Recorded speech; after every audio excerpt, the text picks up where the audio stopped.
Muška rukometna reprezentacija Bosne i Hercegovine sutra nastavlja prvi dio kvalifikacija za svjetsko prvenstvo naredne godine u Hrvatskoj. Nakon minimalne pobjede u gostima protiv Finske prije 2 dana, naš tim će istog protivnika ugostiti sutra u Sarajevu i svakako tražiti nove bodove.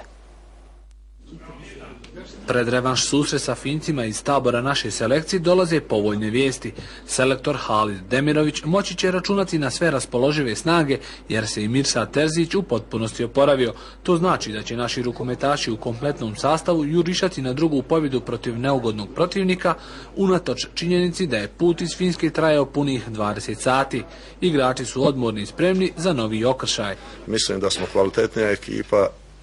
Koristim priliku da pozovem gledaoce da dođu u što većem broju. Ovi momci mogu mnogo što da pokažu i sigurno da će se truditi i želili bi zajedno sa gledaocima koji dođu u dvoranu i sa sigurno televizijskim auditorijem da proslavimo jednu vrlo važnu pobjedu.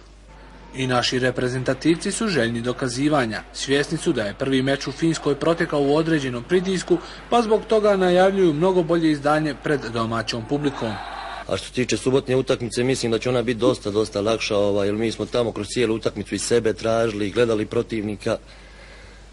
Mislim da je sad sve na mjestu, da tih 60 minuta moramo dokazati da smo favoriti u ovoj grupi.